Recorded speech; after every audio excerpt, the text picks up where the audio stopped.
Bismillahirrahmanirrahim. Assalamualaikum warahmatullahi wabarakatuh. Salam sejahtera bagi kita semua.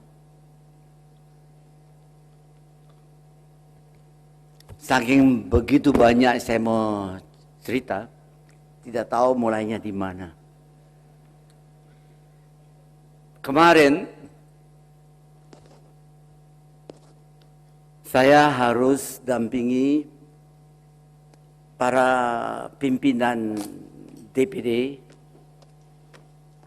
Dewan Perwakilan Daerah, dan para anggota-anggotanya menonton bersama yang namanya Habibie dan Ainun.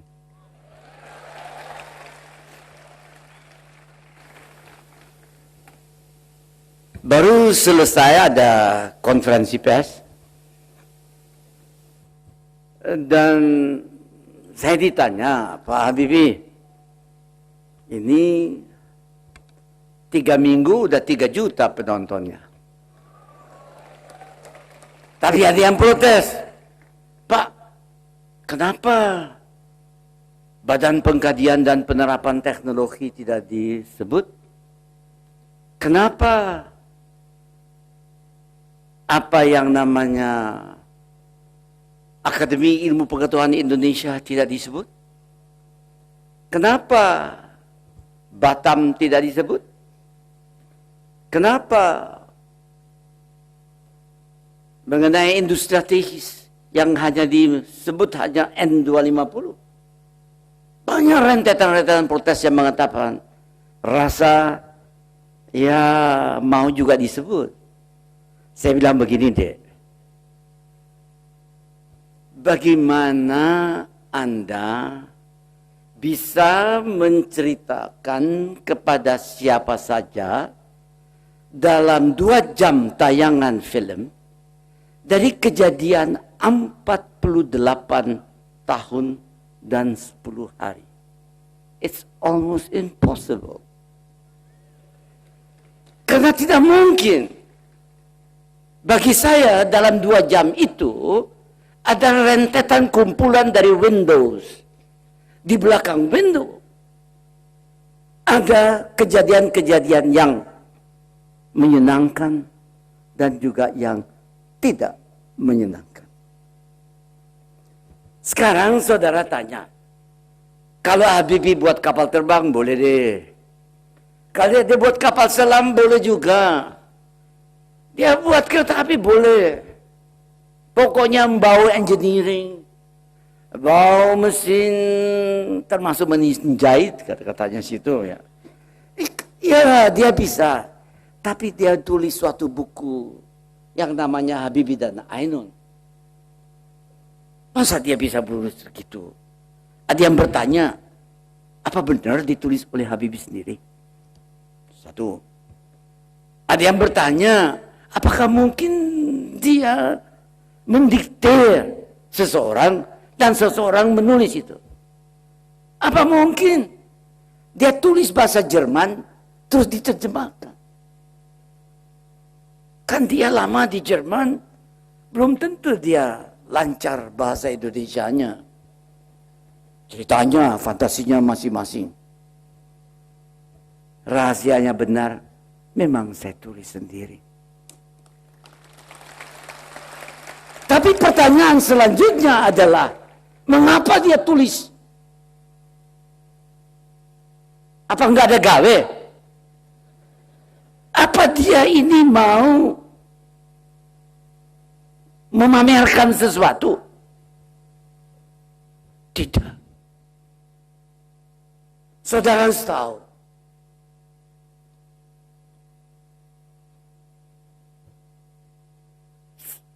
Habibie dan Ainun,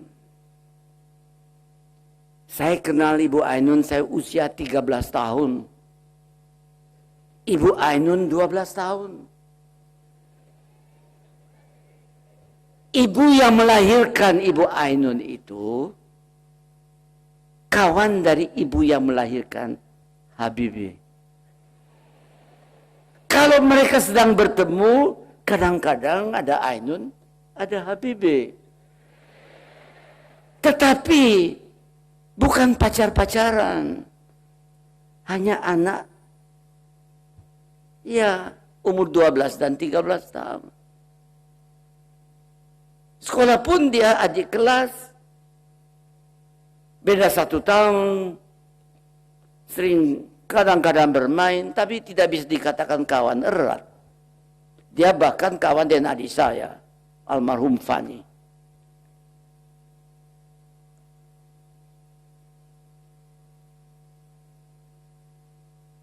Apa yang terjadi? Habibie lulus SMA, masuk, dulu belum ada ITB. Namanya bukan Institut Teknologi Bandung, tapi Fakultas Teknik Universitas Indonesia. Saya tahun 54 tamat SMA, masuk ke situ, mau belajar fisika, karena tidak ada suruh belajar elektro. Saya belajar elektro baru 6 bulan, karena mau keluar negeri, tidak bisa fisika, hanya bisa keluar negeri, jikalau mengambil 2, membuat pesawat terbang, atau kapal. Saya hanya tanya yang mana banyak fisikanya, yang mana banyak teknologinya, yang banyak mana ilmu pastinya, dan seterusnya. Itu yang saya akan pilih. Jadi yang saya pilih adalah membuat pesawat terbang.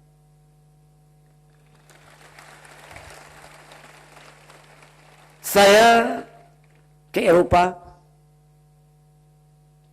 biasanya dapat beasiswa. Saya bisa dapat beasiswa, tapi ibu saya tidak mau. Bukan karena banyak duit. Ibu saya ambil orang in the cost, catering, tapi tidak mau. Kenapa? Waktu ayah saya usia 42 tahun, sedang memimpin sholat Isya, dia bilang Allahu Akbar, cep, jatuh, meninggal. Di atas sejadah. Ibu saya mengandung adik saya yang paling kecil. Namanya Timi. Dan dia di hadapan semua, dia bersumpah bahwa anak dalam kandungannya, dan termasuk anak yang tertua, seorang ibu, wanita, itu ibunya Adri Subono. Itu kakak saya yang tertua. Saya akan jadikan manusia yang berguna bagi masyarakat, bangsa, dan agama. Dengan tangan saya sendiri. Itu adalah ucapan-ucapan seorang ibu entrepreneur seperti Anda di situ semua. Saudara, karena dia sumpah itu, dia tidak mau anaknya namanya Baharudin Yusuf Habibie terima beasiswa. Saya akan biayanya sendiri. Karena itu saya memiliki konto bank di Deutsche Bank sejak tahun 55 sampai hari ini, konto nomornya sama. Tidak ada orang luar negeri yang memiliki konto. Kalau tidak 55 sampai sekarang berapa tahun itu? Udah 57 tahun mungkin. Itu tidak ada. Jadi saudara-saudara, to make it short, saya keluar negeri, berkembang, S1, S2, dan seterusnya. Waktu saya S2, saya mau mengambil S3. Untuk S3 itu, kita nggak bayar, dibayar deh. Karena tempatnya hanya terbatas 4. Dia tender. The best is just good enough. Dan Anda mendapat 10% gajinya lebih tinggi dari kalau masuk di industri. Wah, saya ingin. Saya beruntung. Saya termasuk salah satu yang dapat jabatan di situ. Tempat untuk boleh S3. Tapi sekaligus mengajar. Saya harus mengajar. Saya harus memberikan, ya ada tugas dan mengadakan riset. Riset yang dapat order dari Departemen Pertahanan atau mana saja, atau industri. Saya waktu itu risetnya itu mengenai antara lain hypersonic flow.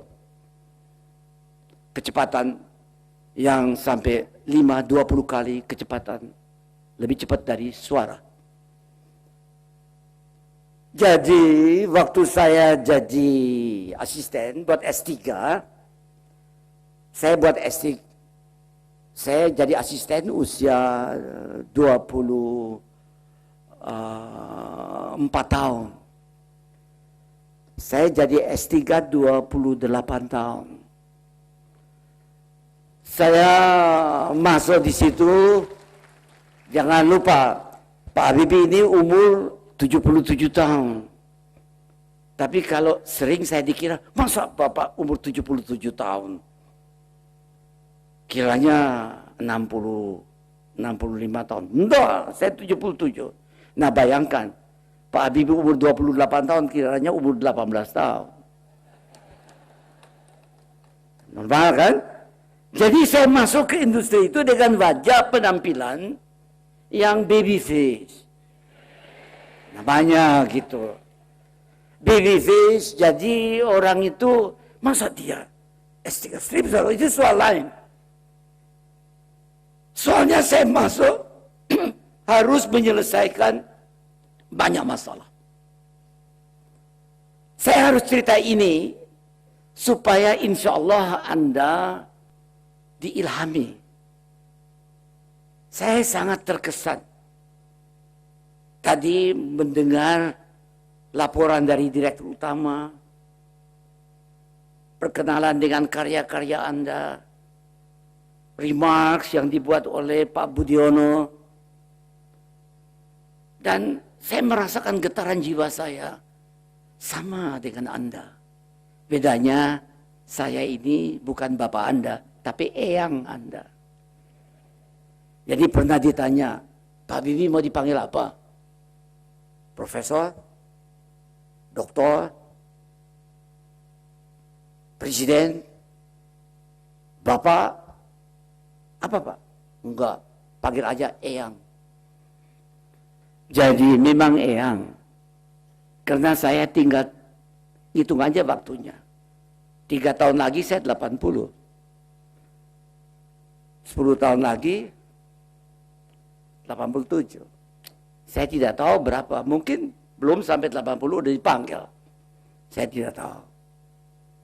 Tapi sebelum saya dipanggil, ada kewajiban saya untuk memberikan nilai-nilai sekurang-kurangnya awal dari pemikiran nilai-nilai yang penting menjadikan Anda ya seperti apa yang saya pernah alami, bahkan lebih baik daripada saya sendiri. Itu adalah cita-cita dari tiap orang tua. Kalau enggak demikian, tidak ada progres. Saya kembali. Jadi waktu saya sedang membuat S3, usia 24 tahun, saya itu tahun 60, saya mulai membuat S3, saya lahir tahun 36, jadi usia 24 tahun. Waktu itu terjadi, ya normal dong. Cewek punya cowok, cowok punya cewek.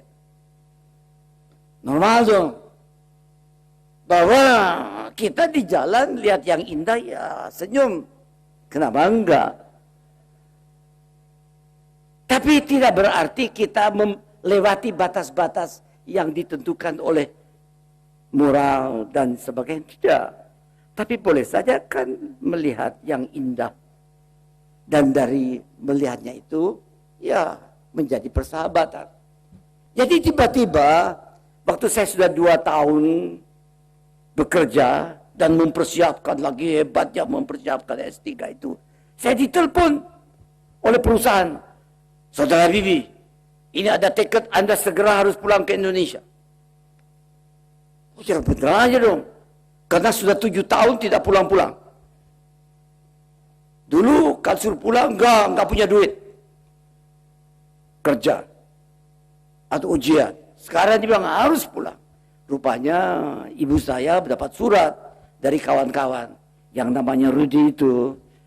Kalau begini terus, dia kecantul dengan orang yang akan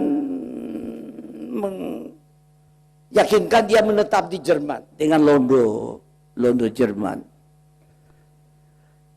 Jadi saya disuruh pulang. Akhirnya saya pulang. Waktu saya pulang itu,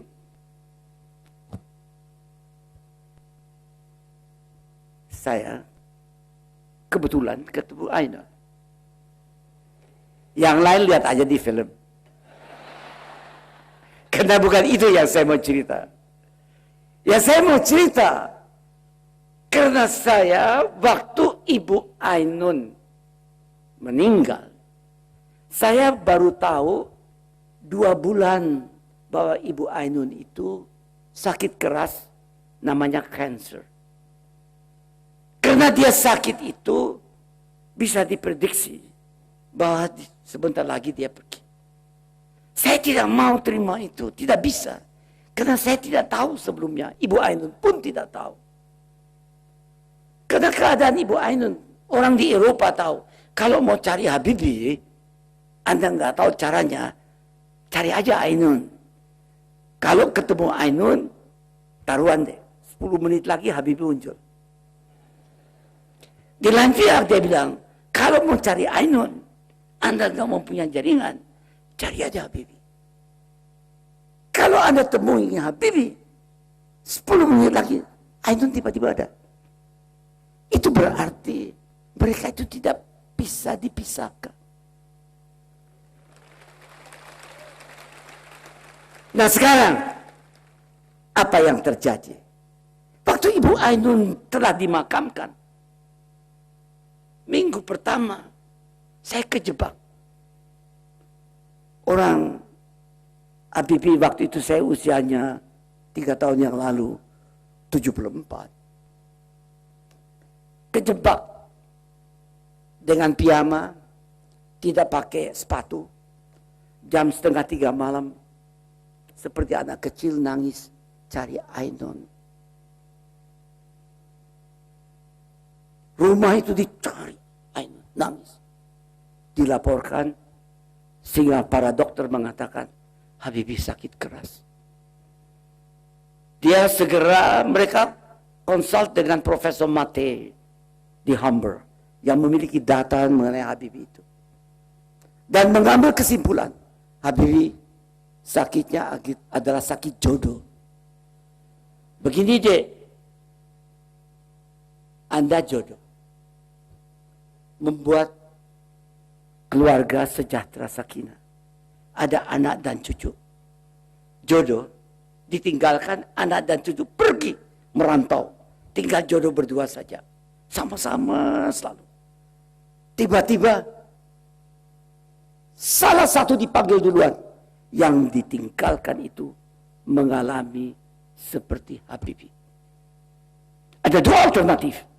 Atau dia ikut jejak jodohnya, tenggelam dalam kesedihan, atau masuk dalam black hole. Dan ini dinamakan secara ilmiah psikosomatik malignant. Jadi waktu itu disampaikan Habibie psikosomatik malignant berat. Dalam 3 bulan palinglah dia ikut suami istrinya. Dia berikan 4 alternatif. Pertama,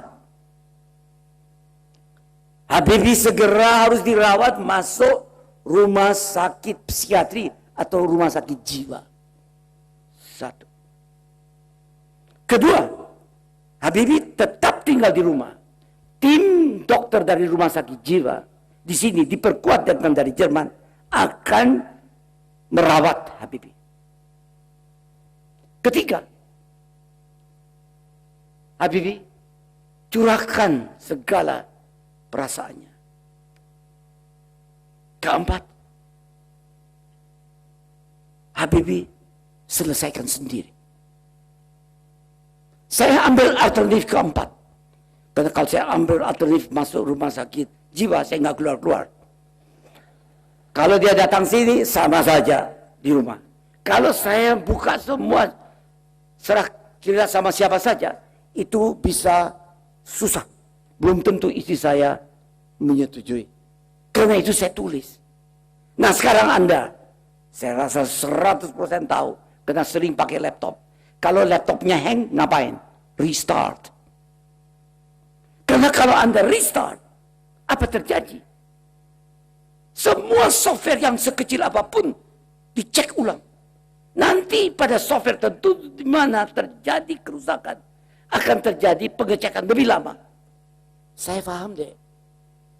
Waktu saya membuat S2, belum ada laptop, S3 belum ada laptop.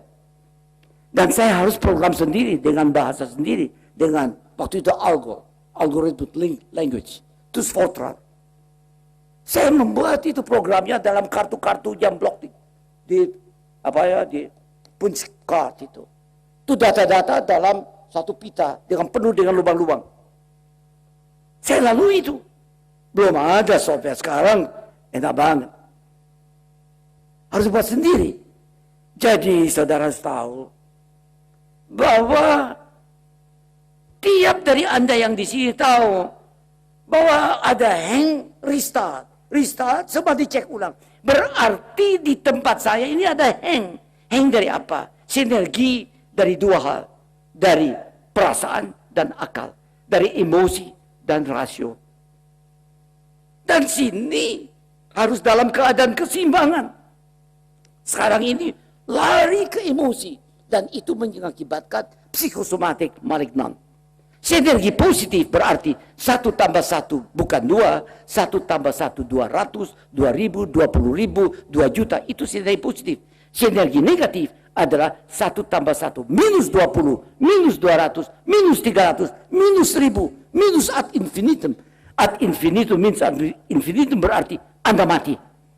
Berarti saya sedang sinergi negatif dari rasio and emosi. Saya kembalikan itu kepada sinergi positif. Dan sinergi positif saya telah lalui waktu saya nikah dengan Ainun. Tidak punya apa-apa, hanya bawa 2 koper.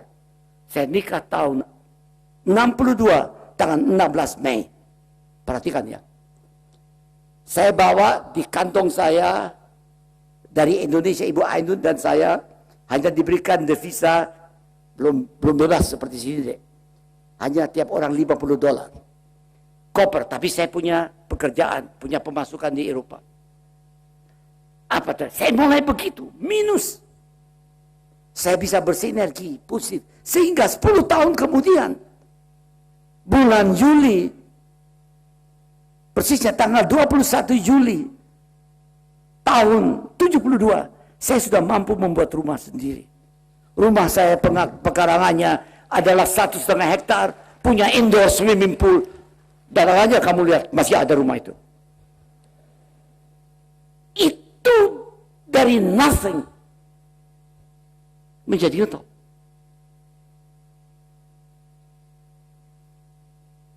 Sebagai apa? Ilmuwan, entrepreneur, seperti Anda ini semua.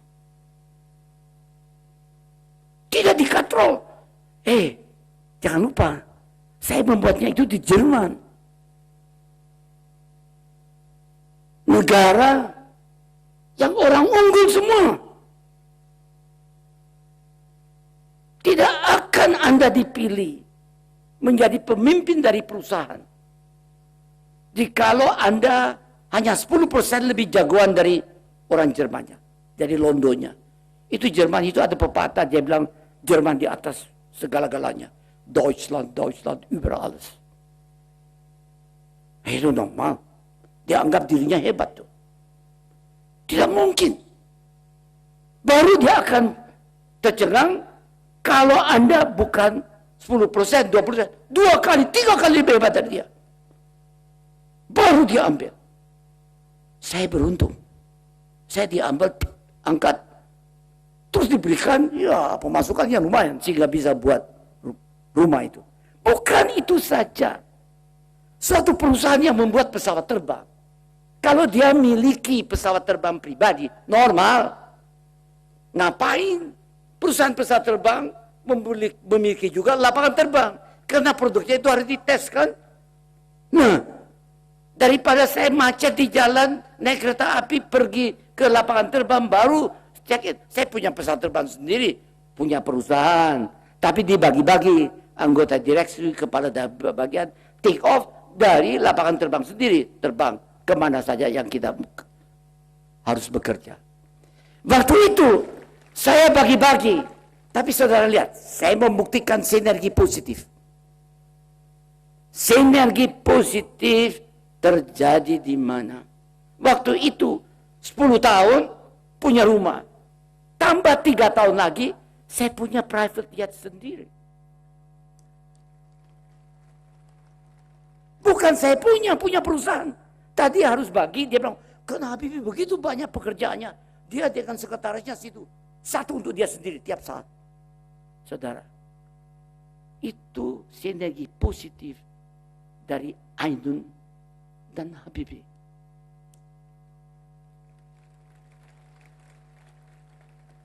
Yang memberikan itu belakangnya adalah cinta. Sebelum saya buka ini, saya banyak PowerPoint mau perlihatkan sama Anda. PowerPoint ini tadi malam saya buat. Saya baru 2:30 malam baru tidur.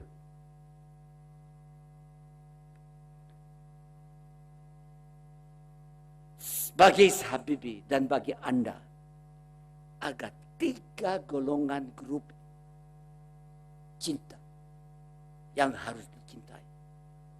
Satu grup sesama manusianya.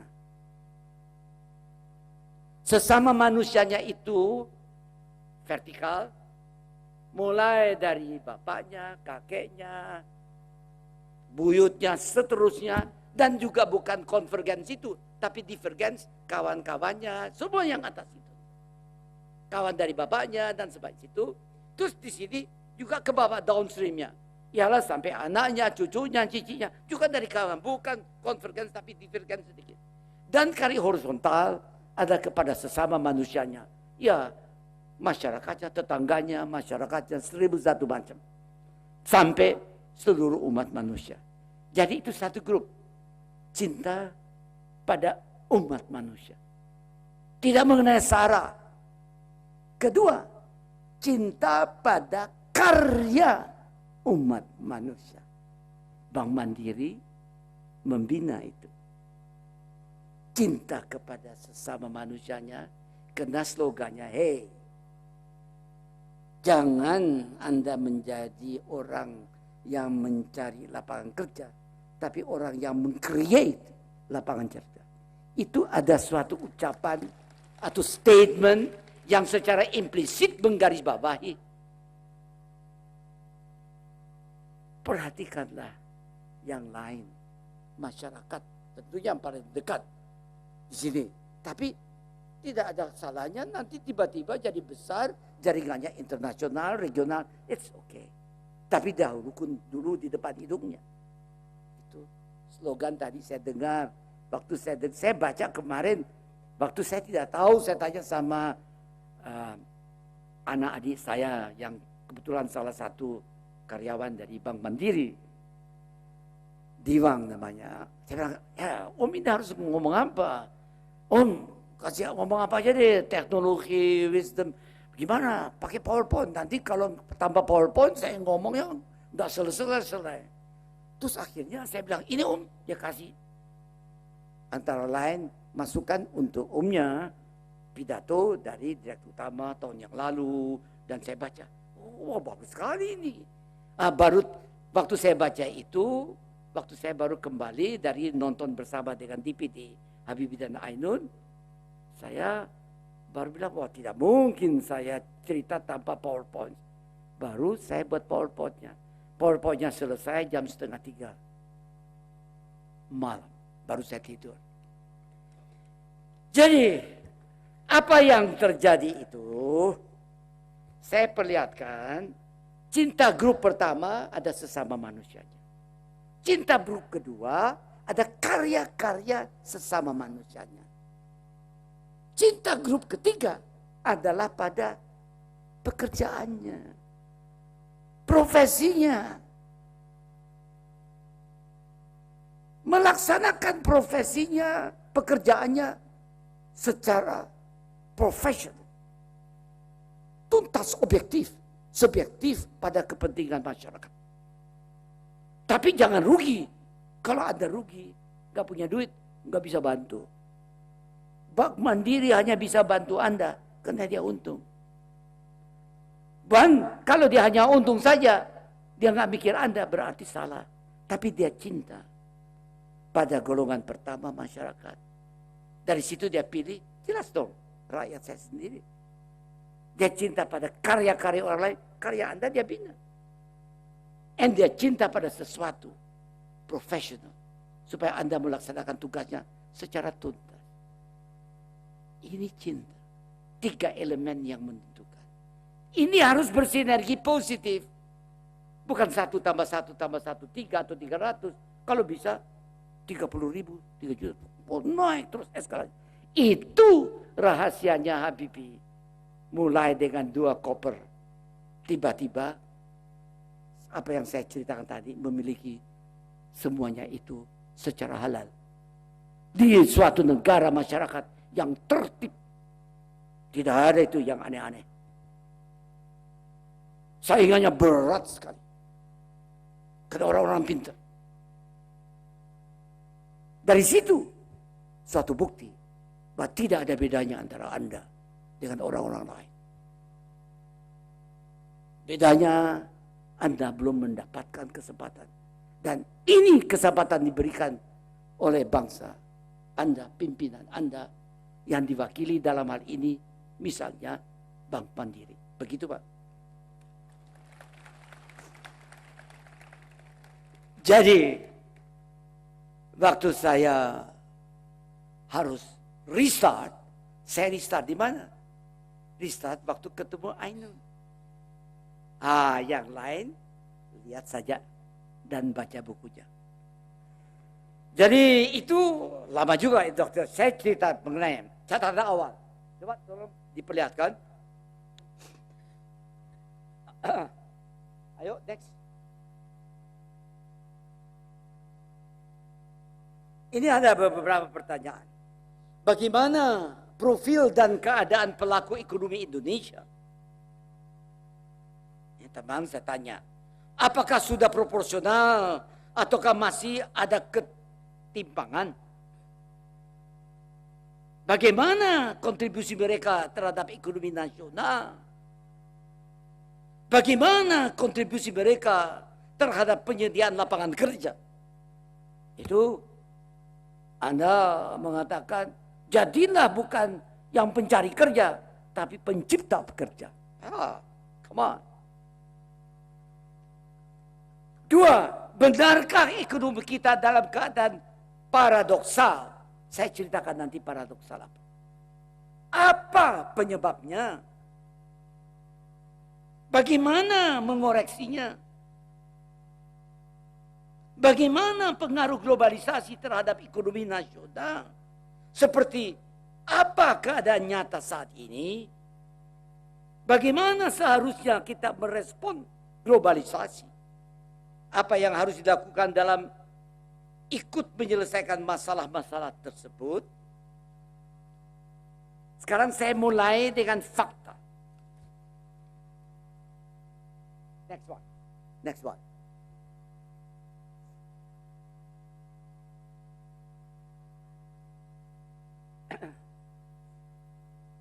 Ini sebentar.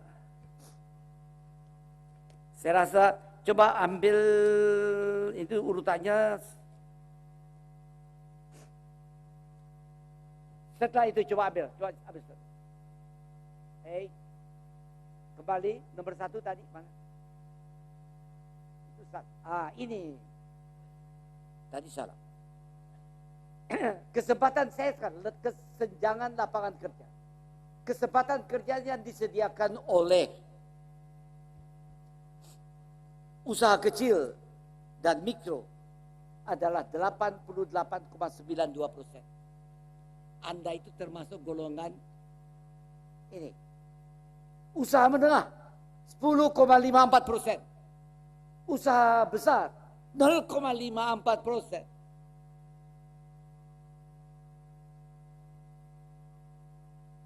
Waktu krisis ekonomi, kita jatuh anjlok. Kebetulan saya harus membereskan, memimpin. Semua kapital pada lari, nilai rupiah anjlok, lapangan kerja hilang, semuanya.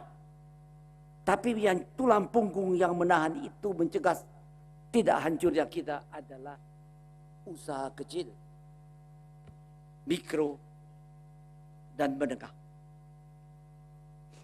Kalau kita lihat dari nilai tambah perekonomian nasional, usaha kecil, mikro, ini usaha kecil, mikro, dan menengah menghasilkan 43,42%, usaha menengah 15,42%, usaha besar 44,9%. Nilai tambah pro kesempatan kerja, usaha kecil menghasilkan 0,4. Coba lihat. Ini adalah 0,4 sekian. Satuan, kalau saya jadikan itu sama dengan 1, maka ini usaha menengah 3 kali hasil per kapita nilai tambahnya per kapita, dan usaha besar 170 kali. Itu tidak sehat. Harusnya sama. 1, 1, 1. Tidak sehat ini. Mungkin sekarang sudah ada improvement sedikit, tapi tidak jauh dari ini. Next one.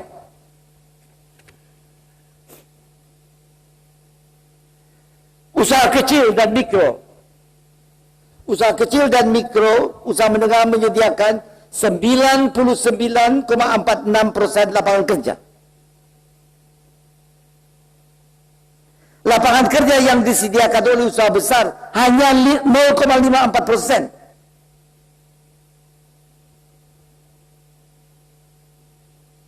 DPD dalam perekonomian nasional 44,9% hasil usaha besar, hanya 55,1% hasil usaha kecil dan menengah.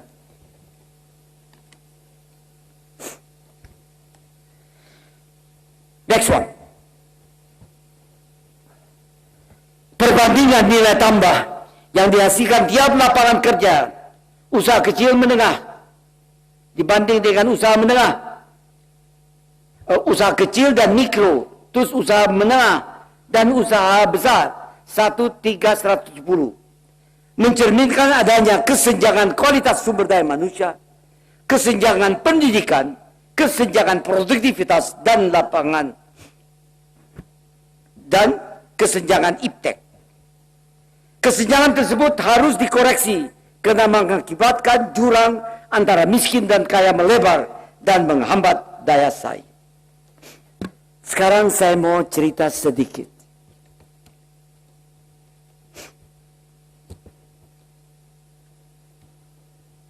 Tahun 93, saya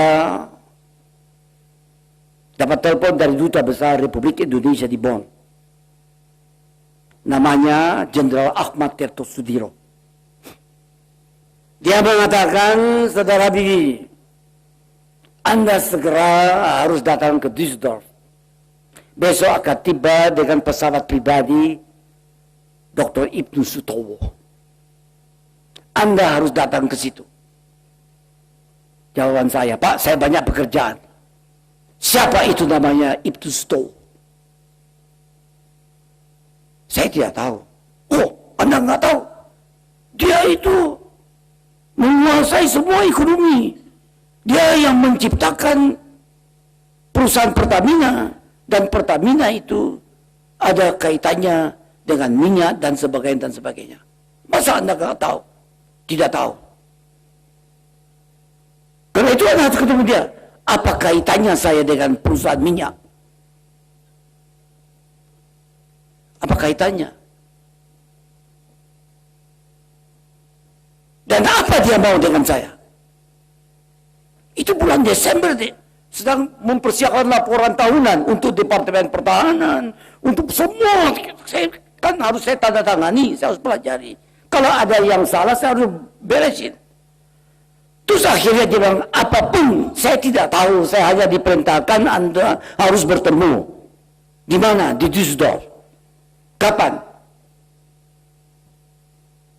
Besok. Hari Jumat itu. Hari Jumat jam 8 pagi. Oke. Saya datang malam. Karena ini tidak ada kaitannya dengan perusahaan, maka saya pakai pesawat terbang Lufthansa. Saya tidak pakai pesawat terbang sendiri. Jangan nanti kiranya, wah ini menyalahgunakan fasilitas. Itu suatu disiplin normal. Jadi saya naik aja, saya bilang sama sekretaris saya harus ke Düsseldorf.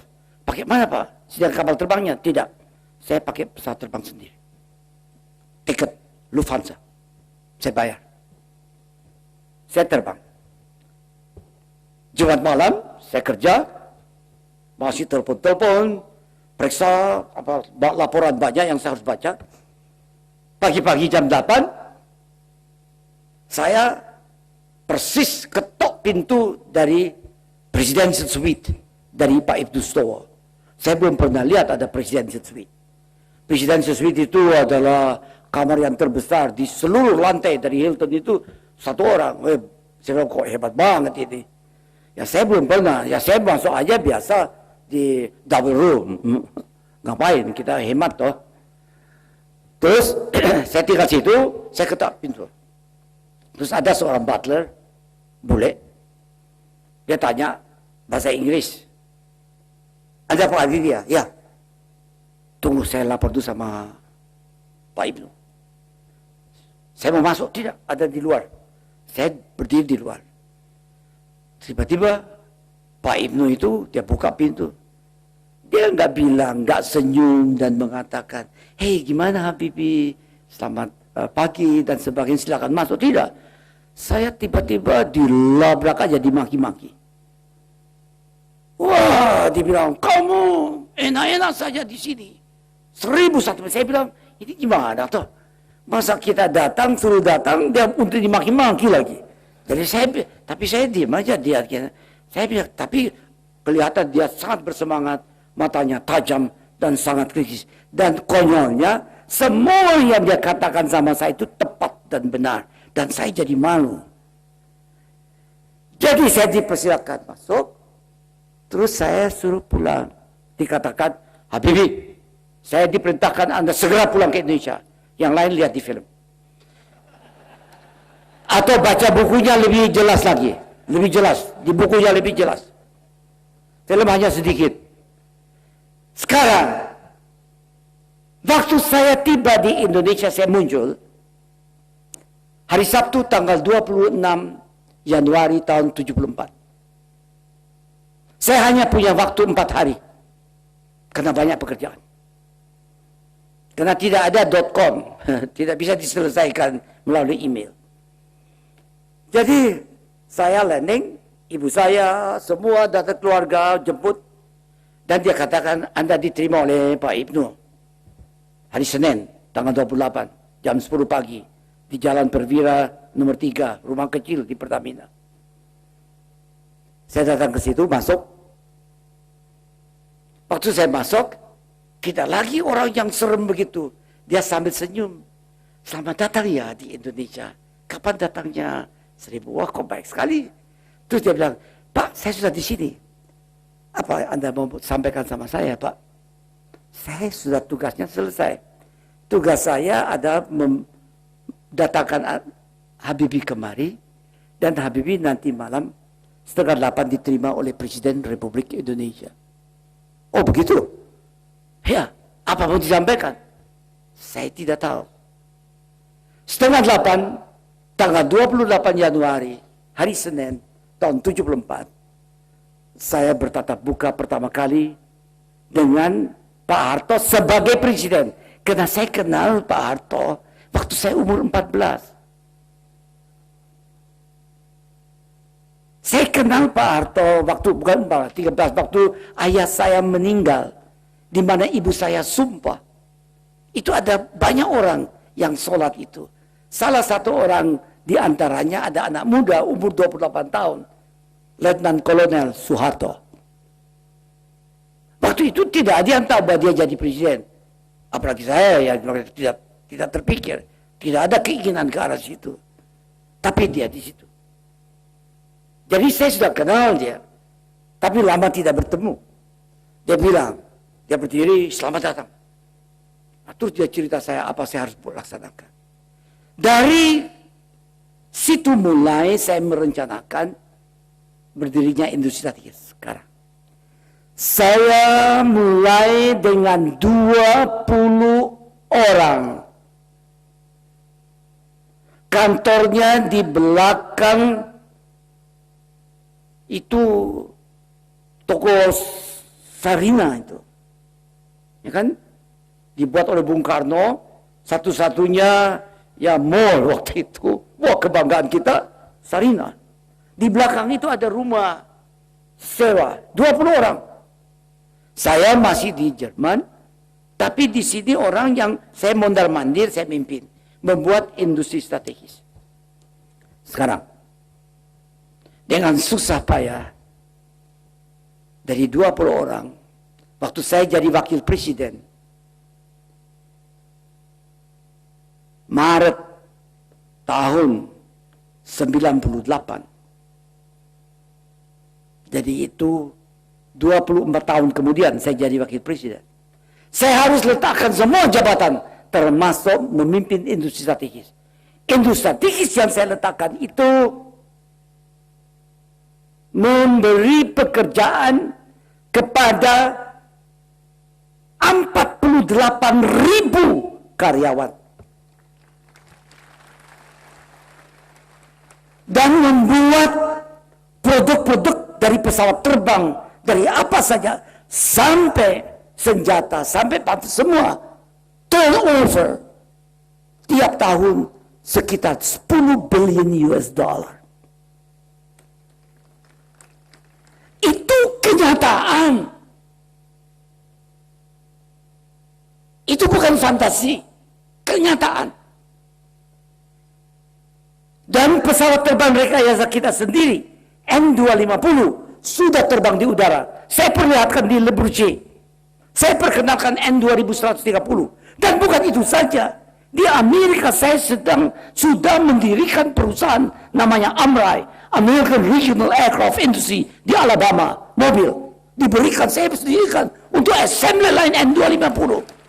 Saya telah mendirikan di mana? Saya mendirikan di Stuttgart untuk Eropa dan Afrika dan Timur Tengah. N250, nanti N2130. Saya pertama kalinya ialah pesawat terbang sampai detik ini yang fly-by-wire turboprop dengan bypass ratio di atas 40.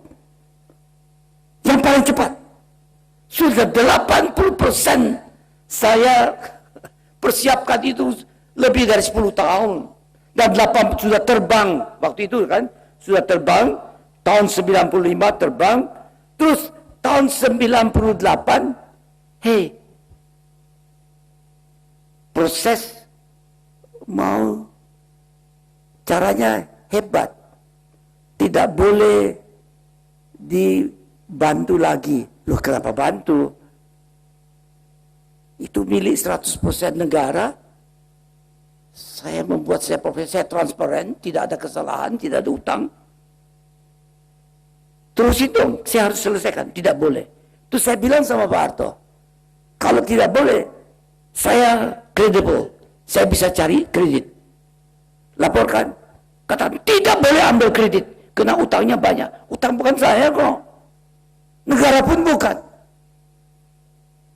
Tahu sendiri, BLBI itu berapa banyak? 600 triliun. Tidak transparan. Tapi saya tidak bisa buat apa-apa. Akhirnya tidak boleh. Dia tinggal tunggu aja. Jadi semua saya freeze di Alabama, di Eropa saya freeze. Ini pelan. Padahal udah 80% dari certification sudah dikantung. Udah tes flightnya berapa? Lebih dari 900 jam. 1 jam itu bukan 1 jam. Bisa 5 jam. 1 jam terbang itu namanya 1 take off. keliling-keliling, mulai tes, baru landing. Itu namanya 1 jam. 1 flight hours. Tidak identical dari 1 watch hour. Jadi udah lebih dari 800 jam terbang itu. Dalam keadaan gitu saya berhenti, gila tuh. Bukan begitu saja. Industri strategis setelah saya tidak lagi dibubarkan.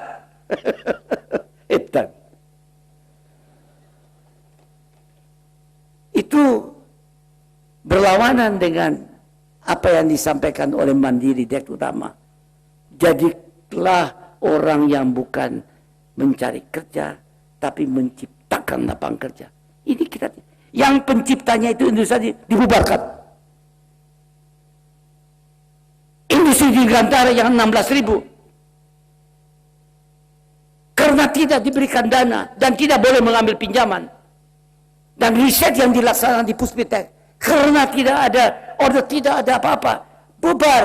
Apa diobral, dijual sama siapa saja, dan anak-anak kita silahkan cari pekerjaan di tempat manapun. Itu namanya edan. Tapi saya tidak bisa berdiri dan memanasin semua, karena nanti bisa terjadi sesuatu yang tidak boleh terjadi, revolusi. Karena itu saya harus mengalah. Kalau itu adalah biaya yang kita harus bayar untuk mendapatkan kebebasan, by all means do it. Dan kita akan kembali bangkit lagi. Dan siapa lebih dahsyat? Siapa? Anda ini semua yang saya harapkan. Bangkitlah. Karena yang Anda, baik di pemerintahan maupun di DPR maupun di swasta, semua tidak mengenai SARA. Pokoknya Anda ciptakan lapangan kerja, menjadi tuan rumah di rumah sendiri. Jadi saudara-saudara, saudara tahu, kalau bayi lahir, orang bersyukur dia lahir. Bayi dibesarkan, dia jadi mandiri, memberikan nilai tambah pribadi dan nilai tambah teknologinya. Kita bersyukur.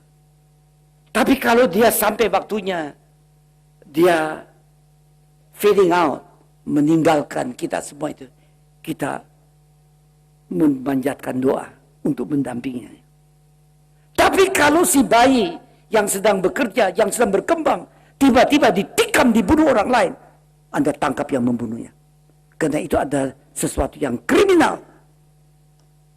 Begitu toh? Kalau bayi yang sakit, Anda terus bantu masuk rumah sakit supaya dia sehat kembali. Anak yang sakit, manusia yang sakit, diperbaiki, masuk rumah sakit, dibantu supaya dia sehat kembali. Begitu kan?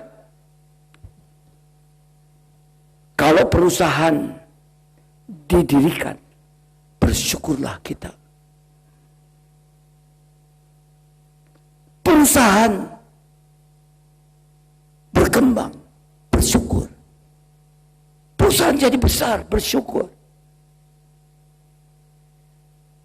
Perusahaan sakit, kita bantu cash flow-nya.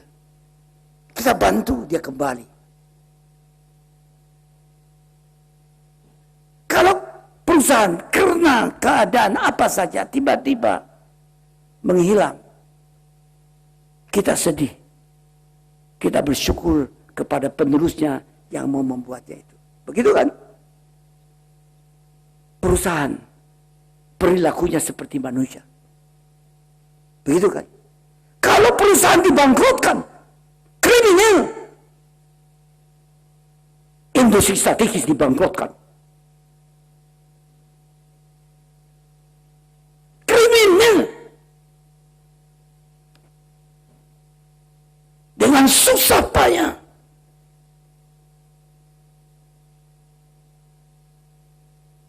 Dengan kasih sayang, konsentrasi.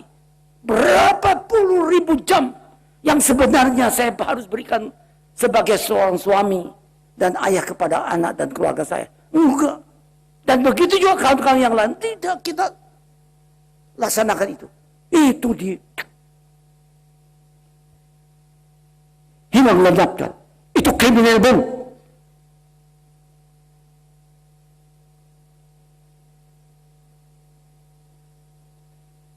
Saudara, saya tidak mau mengeluh. Saya bukan orang yang mengeluh. Dan Anda jangan mengeluh. Anda tidak beda dengan Pak Habibie. Anda cucu dan anak dari kawan-kawan saya mungkin. Atau mungkin kawan yang tidak kenal, tapi kenal nama. Apa saja, tapi kita satu tanah air.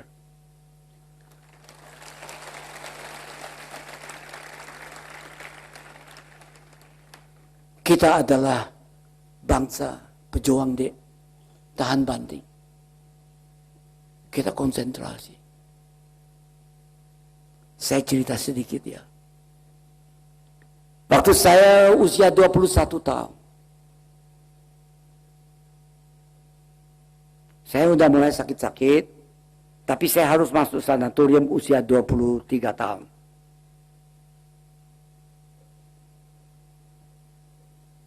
Waktu saya di sanatorium 23 tahun. Malam-malam saya dapat serangan. Saya tuberkulose. Tuberkulose tulang, virusnya masuk ke jantung dan infeksi selaput jantung sehingga bengkak, sehingga kejepit keluar darah. Sakit sekali. Saya dalam kehidupan saya di rumah sakit 2 kali masuk rumah mayat. Karena sudah dikatakan orang ini tidak akan survive. Saya sudah kedinginan gitu, tiba-tiba bangun, saya buka mata saya, ada seorang pendeta. Saya agama Islam. Pendeta dia semua. Itu dia bilang, "Nak, mata Anda bersinar." Saya coba bilang, "Pak, saya kedinginan di sini. Kedinginan, Pak." Terus saya tidur lagi. Saya bangun, sudah di kamar normal. 2 kali jalan. Tidak ada yang besuk saya. Karena orang tua saya, ayah udah meninggal, ibu di Bandung, tidak ada. Tidak ada keluarga. Saya sendiri. Sanatorium dekat perbatasan antara Jerman dan Austria. Di Kleinwalsertal. Waktu itu, saya mengeresak. Saya ngempel. Tidak datang orang. Saya kira saya mau mati. Di sebelah saya Al-Quran. Dan sebelahnya Al-Quran sehelai kertas. Saya ambil kertas itu. Saya tulis. Bismillahirrahmanirrahim. Sumpahku. Terentang. Jatuh. Perih. Kesal. Ibu Pertiwi. Engkau pegangan dalam perjalanan janji pusaka dan sakti, tanah tumpah darahku, makmur dan suci. Saya tulis, saya ngebel-ngebel. Tetes air mata jatuh, saya korek, bebel gak datang. Saya kira matilah saya. Saya bilang, hancur badan, tetap berjalan. Jiwa besar dan suci membawa aku padamu, Ibu Pertiwi yang makmur dan suci. Saya mau makmur sejahtera, tidak kotor, tapi suci. Saudara, itu anak muda. Anehnya, saya tidak tulis sesuatu puisi yang merindukan orang tua saya. Sama sekali tidak. Yang rindukan adalah Anda semua sini.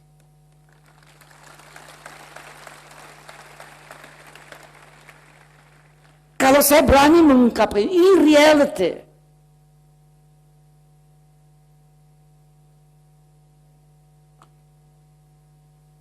Untuk membuktikan tidak ada bedanya Anda dengan saya. Kalau saya begitu, saya yakin Anda lebih baik dari saya. Don't worry. Karena Anda lebih beruntung.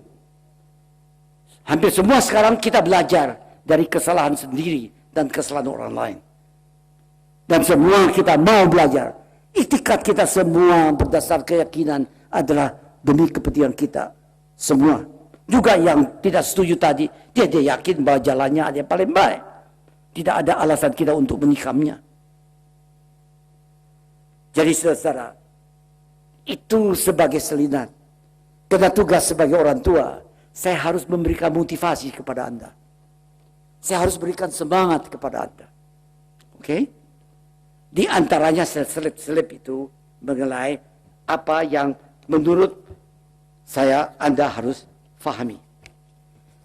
Next, please. Paradoks.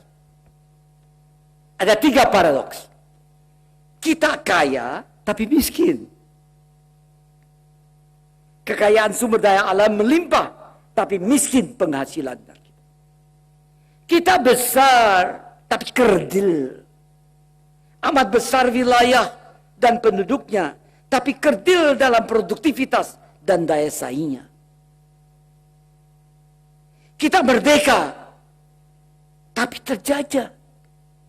Merdeka secara politik, namun terjajah secara ekonomi.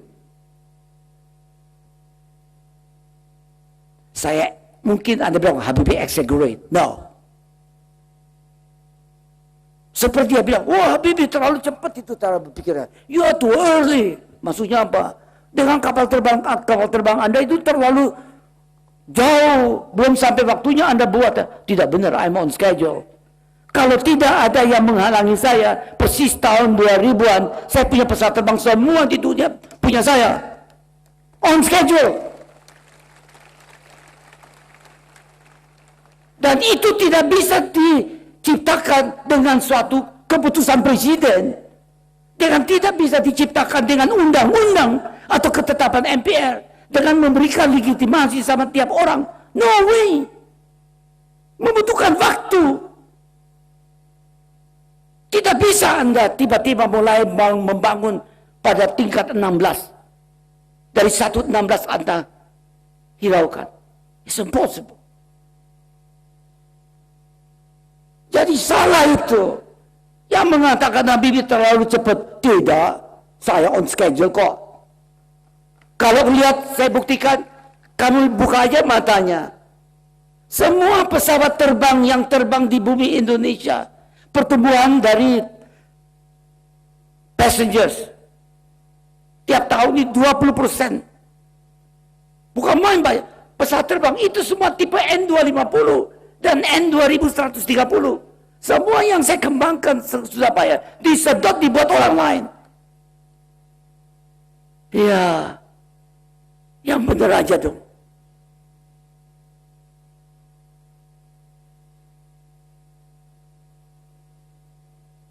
Mau apa kita? Ngapain? Saya baru ke Taiwan. Karena ada kawan saya meninggal, Pak. Kawan saya itu, saya rasa kalau sebut namanya Anda tahu, Dr. Ko.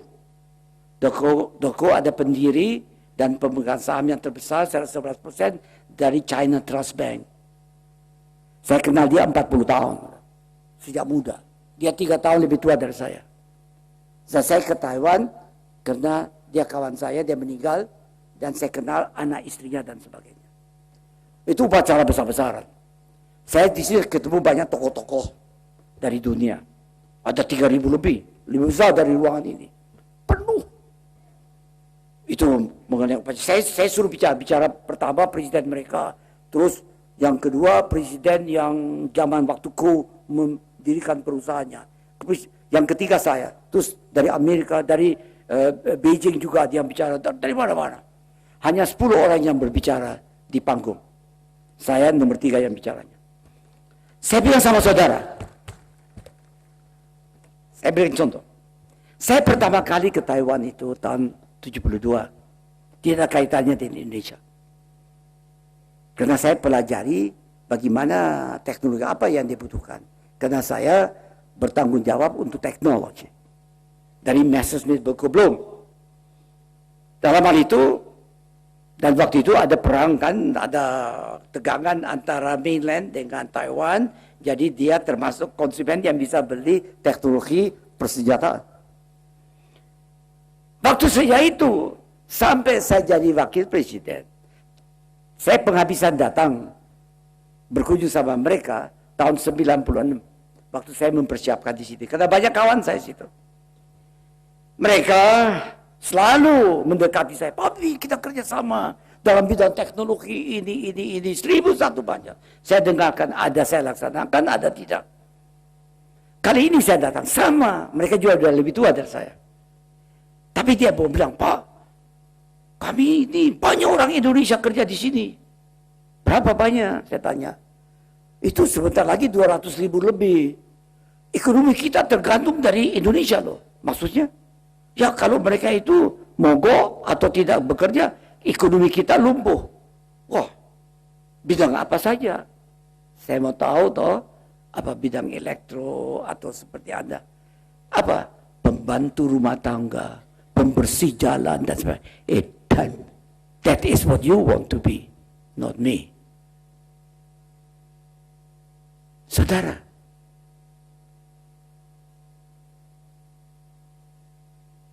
yang benar aja dong. Bukan saya menghina pekerjaan itu. Tidak. Kita semua asal usulnya dari desa deh.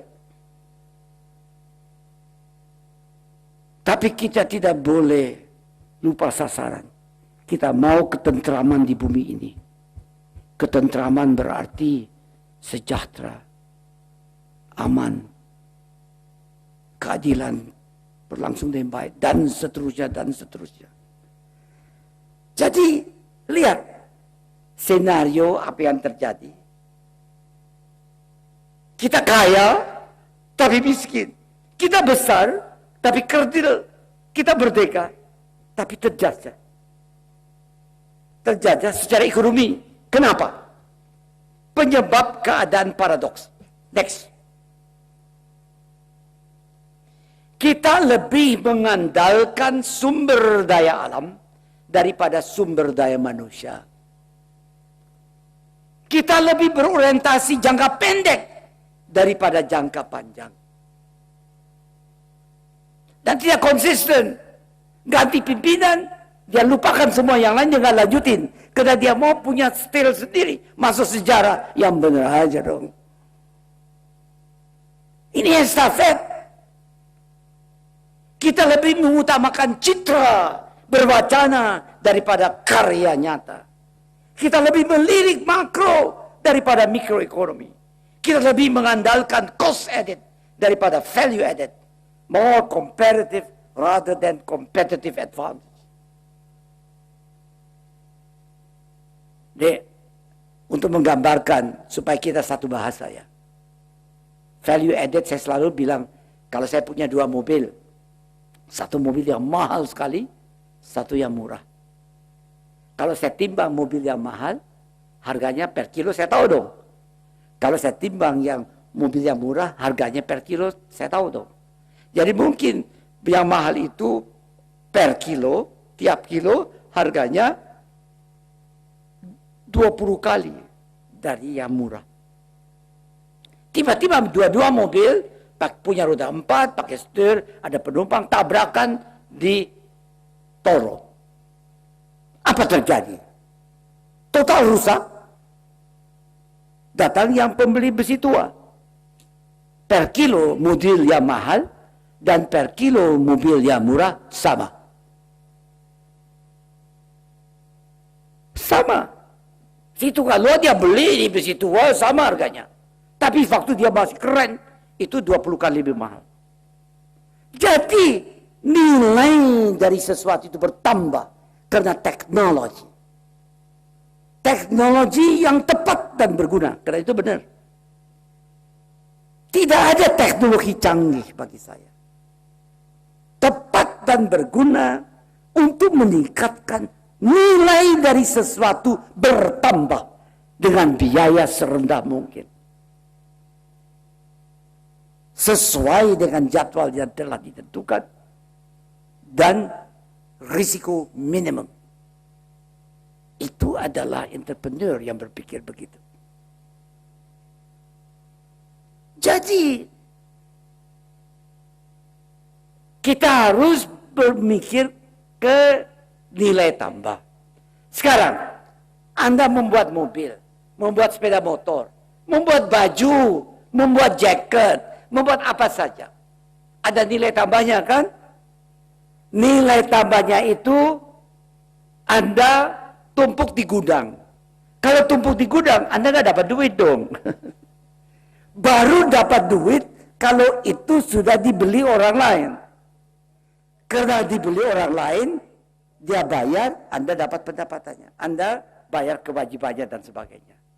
Jadi Anda harus memasarkan produk hasil proses nilai tambah itu dengan proses biaya tambah yang biaya serendah mungkin untuk memasarkan itu di mana saja dia berada. Itu biaya tambah. Biaya tambah bisa dalam services dan sebagainya. Kita dalam bacaan saya harusnya yang memikirkan nilai tambah itu lebih banyak dari biaya tambah. Kalau kita mau cari duit, dagang kapal terbang aja, dapat komisinya lebih cepat. Dibandingkan dengan membuat kapal terbangnya, buat riset, ngapain? Ada risiko. Tapi itu bisa Anda laksanakan kalau Anda adalah suatu negara yang penduduknya 1 juta, 2 juta. Tapi kalau Anda adalah penduduknya yang 240 juta, nggak mungkin deh. Ada juga mengatakan saya, Pak Habibie, kan nggak usah kapal terbang. Kapal terbang kita beli, dari mana kamu mau beli? 1 kilo pesawat terbang berapa harganya? Kalau dibandingkan dengan 1 kilo beras, berapa seluruh ladang padi kita nggak bisa bayar. Dari mana? Dan kalau Anda mengatakan mau konsentrasi pada hanya pertanian, perkebunan dan yang lain, kalau itu halnya tidak ada orang dari desa dan kampung itu lari ke kota cari pekerjaan. Apalagi lari ke Taiwan, ke Timur Tengah, ke Malaysia untuk menjadi pembantu rumah tangga. Karena dia tidak dapat diberikan lapangan kerja dalam bidang pertanian dan sebagainya. Karena itu Bank Mandiri dalam hal ini membantu Anda untuk menciptakan proses nilai tambah. Ya, diarah ke proses nilai tambah. Untuk pada proses nilai tambah itu manusia yang melaksanakan tugasnya makin terampil dan Anda makin besar, makin banyak diciptakan lapangan kerja. Kualitas kehidupan dari manusia itu meningkat. Jadi saudara-saudara, kita lebih mengandalkan cost added daripada value added. Kita lebih berorientasi pada neraca perdagangan dan pembayaran. Dan cenderung mengabaikan neraca jam kerja. Nah ini. Memang orang-orang itu diem. Kalau anak-anak kita pergi ke daerah, kemana sekolah manapun, sekolah itu di negara manapun, dia mengadakan riset untuk kebutuhan ya konsumsi masyarakatnya. Kalau masyarakatnya sedang memikirkan proses ialah bagaimana memimpin atau melaksanakan pembangunan berdasarkan sistem sosialis, maka semua riset diarahkan mengenai sistem sosialis. Kalau itu sistem kapitalis, maka semua riset dilaksanakan sistem kapitalis. Tidak mungkin sebaliknya, karena yang biaya itu masyarakatnya. Jadi saudara-saudara, karena itu jam kerja, dia tidak pikirkan, bukan dia mau ajarin, itu orang-orang yang datang dari negara berkembang, bagaimana kamu ambil jam kerja. Saya kemarin masih bilang aneh ya, LSM itu saya juga punya LSM, namanya Habibie Center. Habibie Center LSM, cuma bedanya LSM kita itu ya tidak bukan memikirkan wawasan politik dari suatu partai atau suatu golongan, tapi kita mencari mekanisme yang terbaik untuk mendirikan suatu negara yang modern, madani, di mana demokrasi berlaku, di mana hak asasi manusia dan seterusnya. Tetapi itu yang kita, dan teknologi itu kita pikirkan. Nah, saya tahu bahwa dibutuhkan biaya. Dulu saya ambil dari biaya saya pribadi. Sekarang saya bilang kamu cari sendiri. Sudah 10 tahun, 12 tahun saya bantu. Saya coba cerita itu bahwa tidak ada LSM kalau tidak ada motor atau orang yang biayanya. Tapi cari LSM di bumi Indonesia atau di bumi ini yang memperjuangkan bukan hak asasi manusia, tapi kewajiban asasi manusia. Cari, nggak ada. Nggak ada. Cari di Eropa, di mana saja, tidak ada. Semua hak asasi, hak. Karena semua hanya memikirkan hak dan tidak tahu batas. Batasnya rakus biasanya. Tidak ada rasa kewajiban. Sebenarnya yang seharusnya harus hak dan kewajiban dalam keadaan keseimbangan. Tidak ada pun LSM dimanapun juga yang memperjuangkan kewajiban asasi manusia. Itu baru LSM. Saya pernah sindir itu di PBB. Nggak mikir. Jadi saudara, karena itu kita harus ambil inisiatif sendiri. Ngapain? Tergantung orang lain. Next one. Kita harus melakukan koreksi keadaan paradoks. Orientasi yang sakit lebih menguntungkan sumber daya alam daripada sumber daya manusia. Harus lebih menguntungkan sumber daya manusia daripada sumber daya alam. Terus lebih berorientasi jangka pendek. Enggak, harus lebih berorientasi jangka panjang. Lebih banyak berwacana. Tidak, karya nyata. Just do it. Terus kita lebih makro, mikro tidak diremehkan. Lebih banyak ke makro. Kita harus makro dan mikro seimbang. Kita cost edit. Lebih pada cost edit, lebih perdagangan, lebih services. Tapi value added kita harus lebih banyak ke value added. Karena di sini lapangan kerja. Bagaimana Anda mau melaksanakan pemerataan kalau orang nganggur? Kasih sedekah. Ya benar aja. Semelarat-melaratnya orang, dia juga punya harga diri dong. Satu kali dia sedekah boleh dah. Tapi terus menurut, dia malu. Tidak ada itu. Itu bukan mentalitas Anda. Kenapa saya tahu begitu? Karena bukan mentalitas saya pula. Dan saya tidak dibedakan dengan Anda. Itu. Neraca perdagangan dan pembayaran. Itu terlalu besar dibandingkan dengan jam kerja. Harus sejajar, harus seimbang. Next one.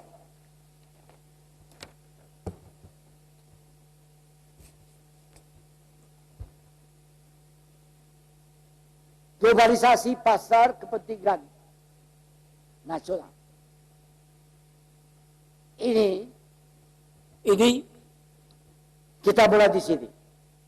Ini saya bukan anti multinational company. Multinational company yang datang kemari dan mau win-win. Lebih berorientasi kepada sumber daya manusia seimbang dengan sumber daya alam. You're welcome. Tapi kalau datang sini hanya mengambil sumber daya alam dan tidak peduli pada sumber daya manusia, dan itu sebelum dikasih sedekah, apa dia ambil emas, apa dia ambil minyak, apa saja, dia tidak memikirkan sampai ke detail demikian. Saya rasa you're not welcome. Saya bersyukur bahwa pemerintah sini sudah memikirkan bahwa tidak hanya memikirkan hulu, tapi juga hilir. Itu bagus sekali. Bahwa nanti sebentar lagi insya Allah kita tidak mau menjadi eksportir kakao yang terbesar, tapi sekaligus produksi downstream coklat yang enak-enak dan sebagainya, kita coklatnya kita. Jadi dalam hal ini jangan salah mengerti, bukan berarti saya anti perusahaan multinasional. No, saya anti perusahaan mana saja pada umumnya multinasional yang dalam hal ini datang kemari dengan jaringannya hanya untuk mengambil, memberi, just untuk seperti gesture, tapi tidak ada artinya. Kedua, membeli aset sumber daya alam di negara terjajah. Saya tidak setuju kalau multinasional dia beli aset-aset sumber daya alam yang kita miliki. Saya tidak setuju. Kalau dia mau joint venture boleh, tapi kontrol oleh kita sendiri. Itu harus diatur. Ini ketiga, saya tidak setuju mengimpor produk-produk dari siapa saja. Yang benar aja dong. Dan jangan lupa, kalau saya impor produk itu terselubung di dalamnya jam-jam kerja untuk mereka. Mereka jadi pinter. Saya hisap jari. Saya bayarnya dengan apa? Dengan sumber daya alam yang saya miliki. Tadi udah mau jadi unggul membuat pesawat terbang teknologi canggih. Dihancurin. Yang hebatnya lagi kita rame-rame ikut menghancurin. Benar. Benar. Itu sampai sekarang saya tidak bisa terima itu. Bukan saya kok. Banyak kawan-kawan saya di Eropa dan di Amerika dia bilang, Habib kok bisa begitu? Itu tahun namanya Jack Welch. Jack Welch itu kawan saya. Sudah 40 tahun lebih. Sampai sekarang masih. Saya kenal banget.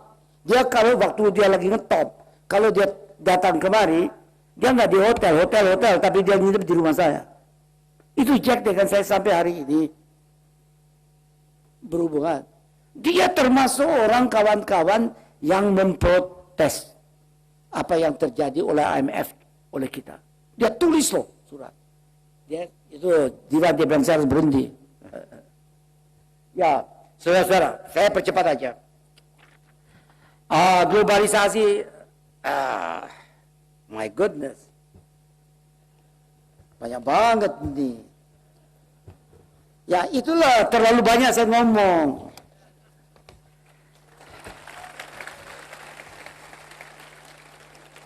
Tapi gimana ya? Kesempatan diberikan kalau saya tidak manfaatkan dengan baik untuk memberikan informasi dan merangsang Anda untuk terus berjuang meningkatkan amplitude resonansi Anda. Itu saya salah. Saya kembali sini, globalisasi, hasil ekspor sumber daya alam karya. Oh God, saya lama ini. Saya berhenti ya. Hah? Mana Diwang itu? Dia bilang dia berhenti. Mau terus atau berhenti? Saya terus ya.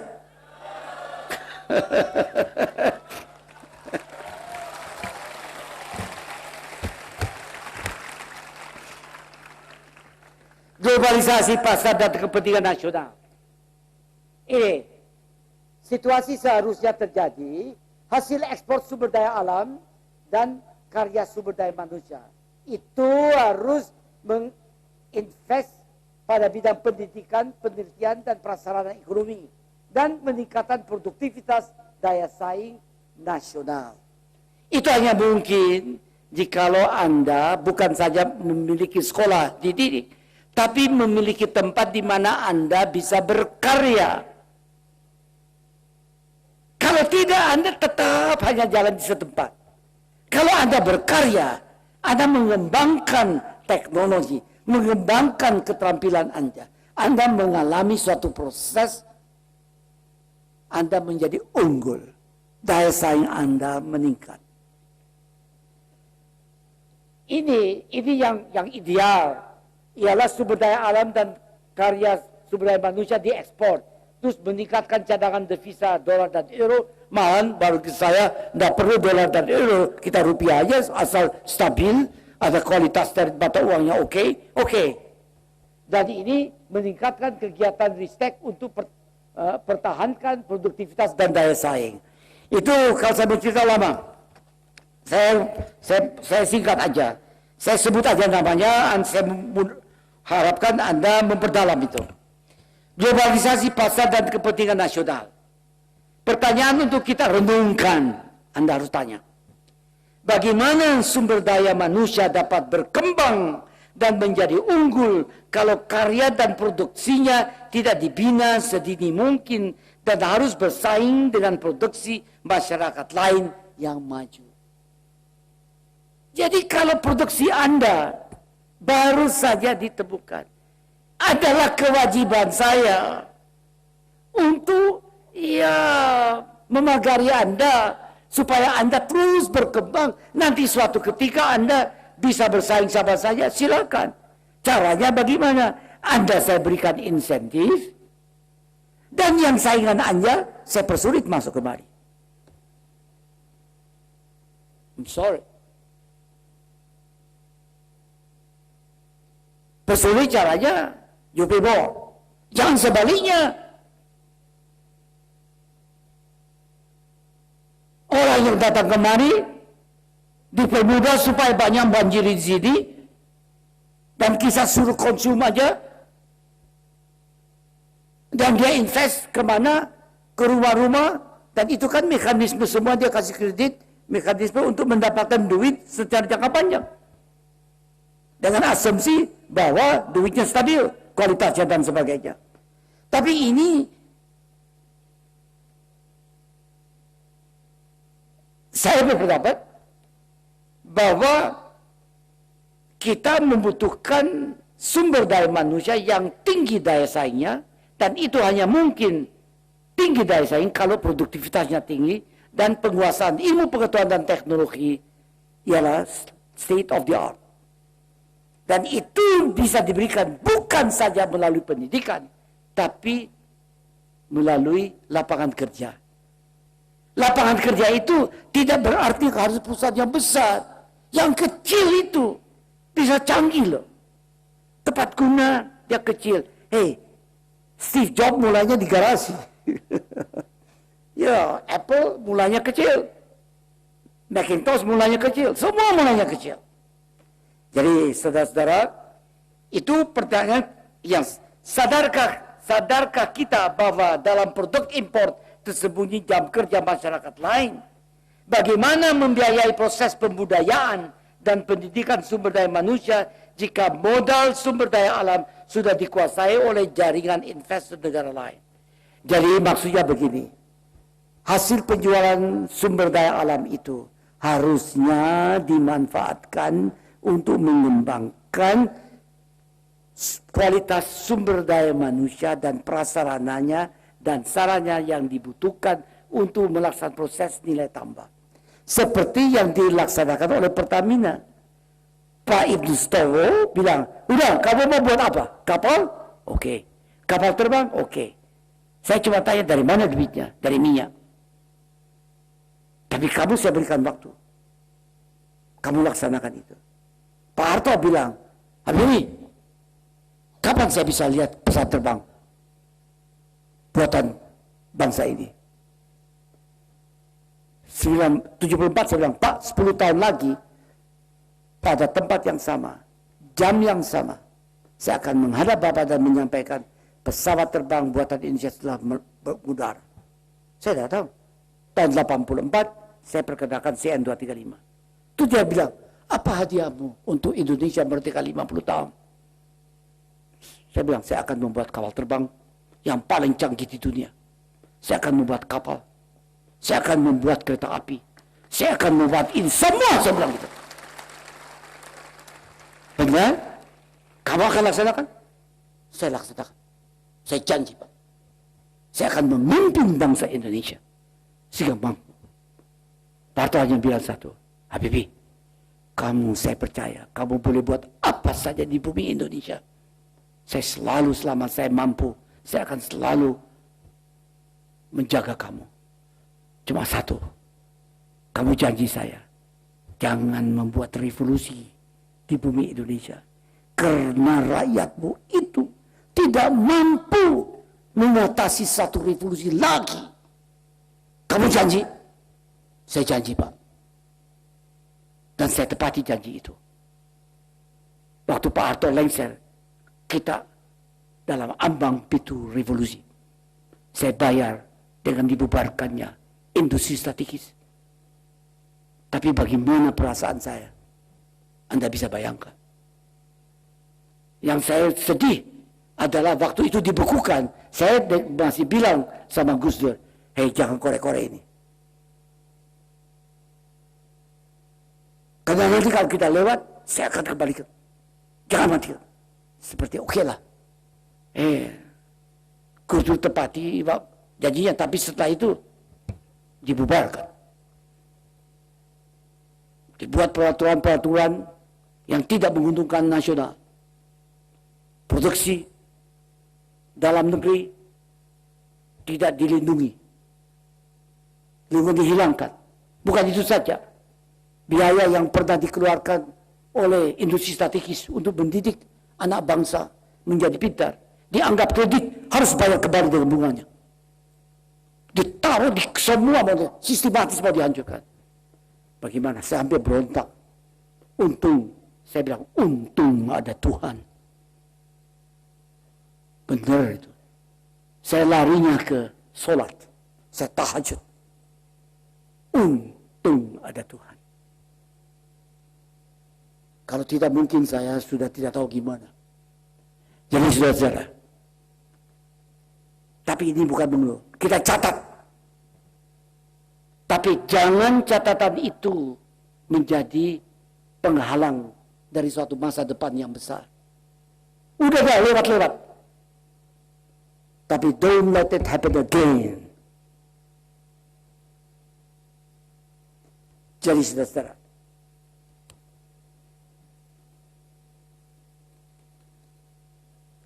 Selanjutnya, saya harus stop sebentar, nanti saya bisa reda.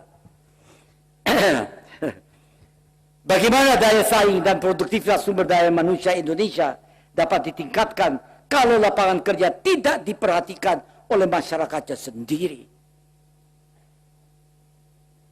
Rupanya pimpinan, di bawah pimpinan Direktur Utama Mandiri, dia sangat peduli. Kalau enggak ada ini. Saya atas nama semua yang masih hidup generasi saya, Dek, sama Anda semuanya, dan Anda yang hadir di sini, saya ucapkan terima kasih. Mudah-mudahan saya doakan supaya menjadi panutan.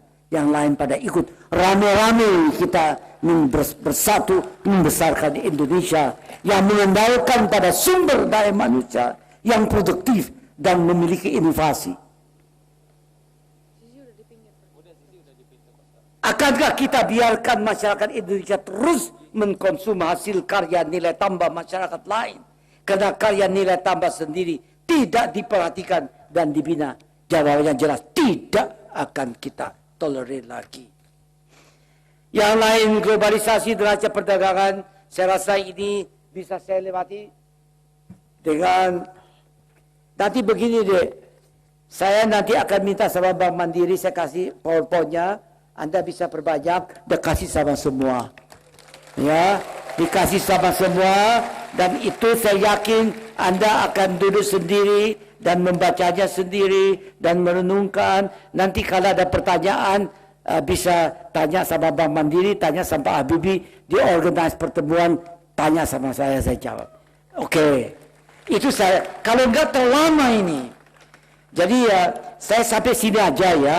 Jadi saya membuat kompromi supaya saya minta pimpinan dari Bank Mandiri, ini saya sudah kasih itunya, sudah punya ya.